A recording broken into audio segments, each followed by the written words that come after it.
Hello दोस्तों, जैसा आप सभी जानते हैं कि आपका आरबीएससी 12th क्लास गणित का पेपर होने वाला है 13 अप्रैल 2022 को। तो दोस्तों बिल्कुल भी घबराइए मत, जो भी आपकी टेंशन है बिल्कुल दूर कर लीजिए, क्योंकि अब जो है सिर्फ पढ़ने का समय है, हमें प्रैक्टिस करने की जरूरत है। तो दोस्तों मैं आपको बताने वाला हूँ 13 अप्रैल को जो पेपर होने वाला है मैथ का।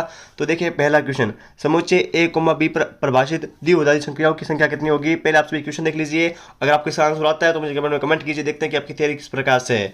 सेकंड नंबर क्वेश्चन देखिए, sine inverse 1 minus x minus 2 sine inverse x बराबर पाई बटे 2, तो एक्स बराबर क्या होगा। आपको पता चल गया होगा कि एग्जाम पैटर्न क्या रहने वाला है, कौन सा कितने नंबर के क्वेश्चन आने वाले हैं, ठीक है, और कौन से चैप्टर से आने वाले हैं ये भी आपको पता लग गया होगा, ठीक है। इसी प्रकार से क्वेश्चन आने वाले हैं, थोड़ा बहुत जो है वैल्यू चेंज हो सकती है। नेक्स्ट क्वेश्चन आप देख पा रहे हो, यदि अवयव ए दिया हुआ है और समावित तथा विषम समावित पूछा दोनों है तो आपको बताना है क्या होगा।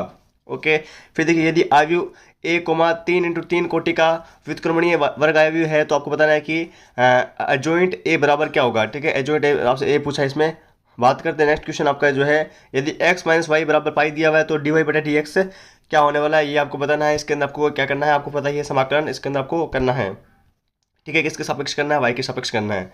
एफ जी यहाँ पे दिया हुआ है, देखिए 10x⁻9 और 10x log 10 बटे में x⁻10 प्लस x⁻x dx बराबर क्या होगा ये आपको बताना है। सबसे पहले आंसर की भी आपको हमारे यूट्यूब चैनल में मिलेगी, तो इसलिए चैनल को सब्सक्राइब कर लीजिए, बेल को प्रेस कर लीजिए, वीडियो को लाइक और शेयर कर लीजिए। अवकलन समय अगर आपके सामने दी हुई है तो आपको बताना है कि इसमें जो है घात क्या रहने वाली है। ओके, हम बात करते हैं नेक्स्ट क्वेश्चन के बारे में। नेक्स्ट क्वेश्चन आप देख पा रहे हो, यदि सदिश ए तथा बी के बीच कोण जो है थीटा दिया हुआ है तो आपको बताना है कि ए डॉट बी बराबर ए क्रॉस बी हो तो जब थीटा क्या होगा। थीटा ही आपको थीटा का मान निकालना है सिंपली, बस, ठीक है। नेक्स्ट क्वेश्चन आप देख पा रहे हो कि आपके सामने पी ए जो है उसके मान 1/2 दिया हुआ है, पी बी जो 0 दिया हुआ है, तो पी जो है ए बटा बी क्या होने वाला है ये आप सभी को बताना है। तो आपको बस फॉर्मूला आपको पता ही होगा, फॉर्मूला में मान पुटअप करना है और पी बटा ए बटा बी का मान सिंपली आ जाएगा। यदि एक वर्ग अवयव ए इस प्रकार से दिया गया कि ए स्क्वायर बराबर ए कोमा तब जो है आपको बताना है कि आई प्लस ए के होल क्यूब माइनस 7 ए बराबर क्या होने वाला है ये आपको बताना है। तो इसके अंदर भी आपको सिंपली वैल्यू पुटअप करनी है मान के अंदर जो आपका फॉर्मूला है। यदि y बराबर log x दिया हुआ है तो डी स्क्वायर वाई और डी एक्स स्क्वायर का मान दे दीजिए। ये क्वेश्चन तो हर बार आता है दोस्तों, इसको अच्छी तरीके से तैयार कर लीजिए, मोस्ट इंपोर्टेंट क्वेश्चन रहने वाला है इस बार एग्जाम के दृष्टि से। फिर देखिए यदि सदिश दिया हुआ है ए और बी के बीच में कोण दिया हुआ है थीटा, तो आपको बताना है कि ए डॉट बी जो है मतलब कि 0 से छोटा है या सॉरी 0 से बड़ा है। यदि केवल क्या दिया हुआ आपके सामने ये आपको बताना है। हम बात करते हैं अगले क्वेश्चन के बारे में, जो रिक्त स्थान की पूर्ति करनी है, जिसमें जो है एफ आर से लेकर आर तक और जी आर से लेकर आर तक परिभाषित है, तथा एफ एक्स बराबर कोस एक्स दिया हुआ है और जी एक्स बराबर 3x का दिया हुआ है, तो जी ओ एफ निकालना है। बिल्कुल सिंपल सा क्वेश्चन है, आप इसे बार बार करते होंगे, बार बार प्रैक्टिस करते होंगे, ये क्वेश्चन हर बार पूछा जाता है। ओके, फिर देखिए सेकंड क्वेश्चन, साइन इनवर्स दिया हुआ है, साइन 2π/3 दिया हुआ है, तो इसका मान आपको बताना है कितना रहने वाला है। फिर देखिए अवयव का क्वेश्चन आ गया, यदि ए अवयव में दिया हुआ है A B minus B A, okay, B के अवयव में दिया हुआ है ए बी बी ए, तो ए प्लस बी का आपको मान याद करना है। तो सिंपल इसके अंदर भी सेम है, इसमें आपको जोड़ना है जो भी यहाँ पे दिया हुआ है ए प्लस ए, इस प्रकार से, ठीक है। ये आपको पता ही होगा, करने की जरूरत नहीं है। डी बटे D x sine x square, आपको बस एक्स के सापेक्ष अवकलन करना है। फिर देखिए यहाँ पे दिया हुआ है समाकलन जो है, इसकी लिमिट दी हुई है -1 से लेकर 1 तक, और x + 1 dx का मान आपको सिंपली ज्ञात करना है। फिर देखिए यदि a सदिश दिया हुआ है i plus -7j cap plus 7k cap बराबर b सदिश दिया हुआ है यहाँ पे 3i cap -2j cap plus 2k cap, तो आपको बताना है कि a सदिश a क्रॉस b सदिश क्या आने वाला है, इसको आपको आंसर बताना है, ठीक है। फिर देखिए एक फलन दिया हुआ है f m से लेकर n तक परिभाषित है, फिर f(x) बराबर मान दिया हुआ है 2x, तो सिद्ध करना है कि फलन एक एक ही है। ये फलन आपको बताना है कि एक एक ही है या नहीं है, ठीक है। एक है लेकिन आपको बताना किस प्रकार से होगा। कोड देखिए इसमें थीटा का मान लिखा हुआ है tan inverse alpha plus cot inverse alpha, इसका आपको मान ज्ञात करना है। जो आपको अंदर वाली जो यहाँ पे दिख पा रहे हो त्रिकोणमिति, इसको आपको हल करना, आपका आंसर बिल्कुल आ जाएगा। फिर देखिए अवयव के अंदर देखिए x + y + z बट्टे में x + z बट्टे में फिर y + z, यानी सभी के मान दिए हुए हैं, यानी कि x + y + z बराबर कितना है 9 है, ठीक है। x प्लस कितना z बराबर कितना 5 है, ठीक है। उसी प्रकार से y + z कितना है 7 है। तो इस प्रकार से आपको मान ज्ञात करना है। सबसे पहले आप जेड का मान कर लीजिए, फिर इसके अंदर मान रख लीजिए, फिर आपको सभी मान आ जाएंगे, कोई दिक्कत वाली बात नहीं है। फिर सारणिक दिया हुआ है, क्या दिया हुआ है 1 - 2 4 3 के सभी अवयवों के उप सारणिक तथा सेखंड ज्ञात कीजिए। तो यहाँ पे आपको उप सारणिक मिलते हैं, आपको पता चल जाएगा किस प्रकार से आपको क्वेश्चन को हल करना है।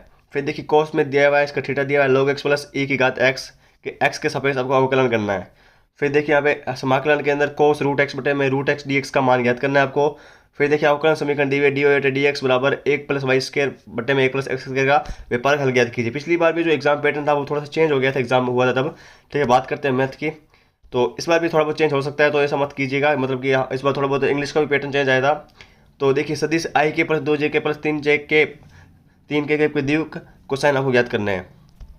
ओके, फिर देखिए यहाँ पे घटनाएं दी हुई है ए तथा बी इस प्रकार से है कि पी ए बराबर 1/2 और पी जो है यहाँ पे ए बी 3/5।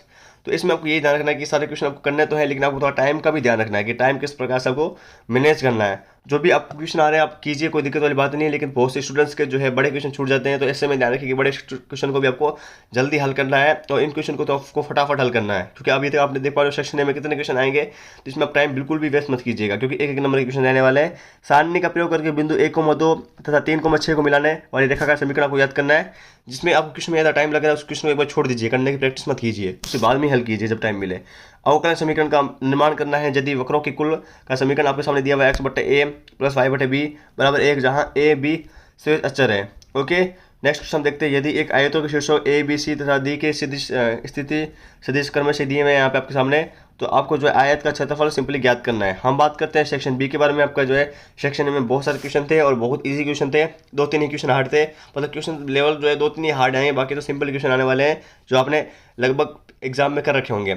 सिद्ध कीजिए कि पूर्णांकों के समुच्चय जैसे संबंध दिया हुआ है आर जो है a, b संख्या 2 जो है a, b का विभाजित करती है, तो आपको एक तुल्य संबंध आपको बताना है इनके बीच में क्या रहने वाला है। फिर देखिए यहाँ पे आयु से कितने क्वेश्चन आए हुए हैं। यदि a बराबर आयु दिया हुआ है 3, 1 -1 2, तो आपको सिद्ध करना है a² - 2a + 7a क्या होने वाला है।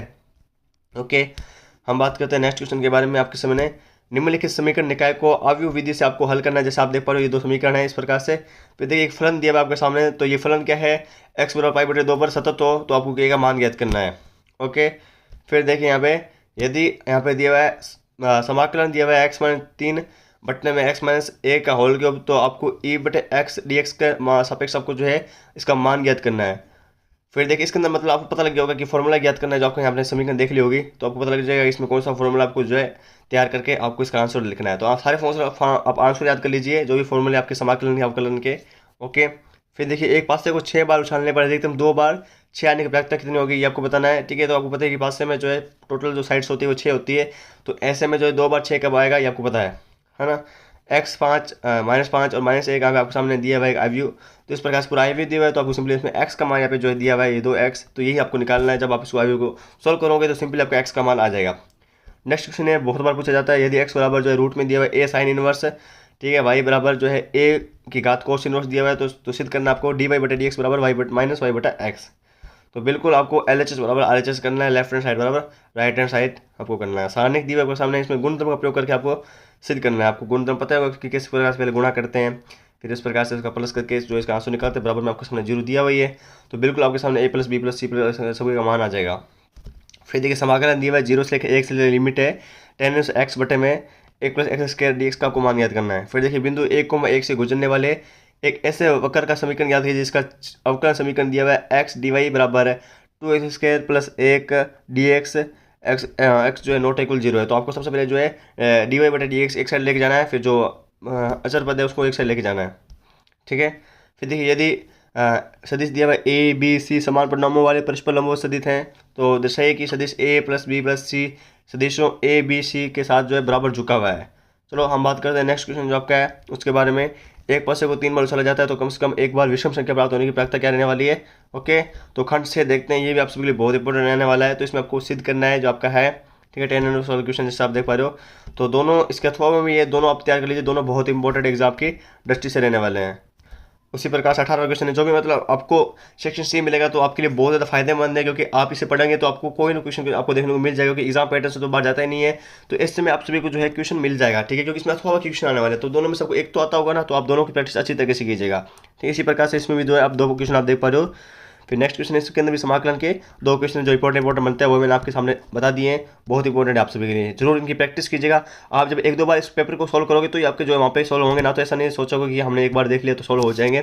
ठीक है, उसी प्रकार से इसमें सदिश का क्वेश्चन है। हम बात करते हैं सेक्शन सी के बारे में, तो सेक्शन सी भी में आपको अथवा मिलेगा, यानी कि सेक्शन बी के बाद आपको सभी क्वेश्चन अथवा मिलेंगे, ये आपके लिए बहुत फायदेमंद बात हो जाएगी। ठीक है, तो इसमें आप देख पा रहे हो कि लोग 1 + 10x आपको dx का मान याद करना है। इसी प्रकार से इसके अंदर भी आपको यहाँ पे समाकलन को हल करना है। फिर अवकलन समीकरण की बात करते हैं, तो अवकलन समीकरण आपको इस प्रकार से दिए हुए जो इंपॉर्टेंट आपको बताता हूँ जो क्वेश्चन है वो ये दोनों इस प्रकार से रहने वाले हैं। ठीक है, फिर जो हमारा अंतिम क्वेश्चन है वो आप एक बार देख लीजिए।